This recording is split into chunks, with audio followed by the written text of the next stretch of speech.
ईमानदार चींटी और आलसी टिड्डे की कहानी। एक हरे भरे जंगल में चींटी और टिड्डा रहते थे। चींटी बहुत मेहनती और ईमानदार थी।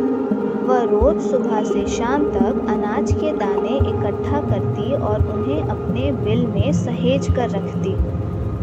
दूसरी ओर टिड्डा आलसी था। वह दिन भर पेड़ की डाल पर बैठकर गाना गाता, कूदता और धूप सेकता। एक दिन टिड्डे ने चींटी से हंसते हुए कहा, अरे चींटी, तुम दिन रात क्यों इतनी मेहनत करती हो? जरा आराम से जीना सीखो। देखो मैं कितना मजा कर रहा हूँ। चींटी मुस्कुराई और बोली, भाई टिड्डे, अभी मौसम अच्छा है, लेकिन जब बरसात और ठंडी हवा आएगी तब खाना ढूंढना मुश्किल होगा।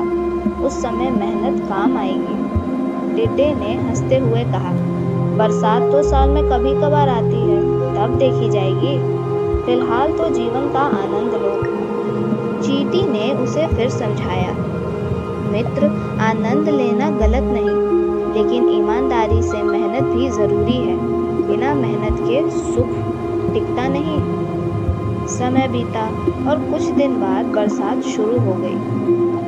पेड़ पौधे भीग गए, चारों ओर पानी भर गया। अब टिड्डे को खाने के लिए कुछ नहीं मिलता। उसका गाना, कूदना सब टूट गया। वह भूख और ठंड से कांप रहा था। बेबस होकर वह चींटी के बिल के पास पहुंचा और बोला, प्रिय चींटी, मैंने तुम्हारी बात नहीं मानी। अब मेरे पास ना तो खाने को है और ना ही ताकत। कृपया मेरी मदद करो।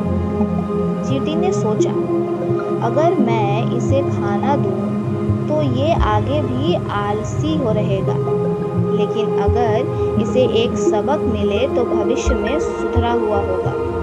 फिर उसने प्यार से कहा, मैं तुम्हें खाना दूंगी, लेकिन इस वचन पर कि अगली बार तुम आलस नहीं करोगे और ईमानदारी से काम करोगे। टिड्डे ने शर्मिंदा होकर सिर झुका लिया और वचन दिया कि वह आगे भी मेहनत करेगा।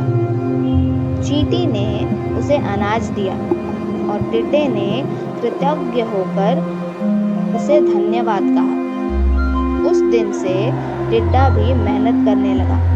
अब वह गाता भी, पर चींटी की तरह मेहनत भी करता।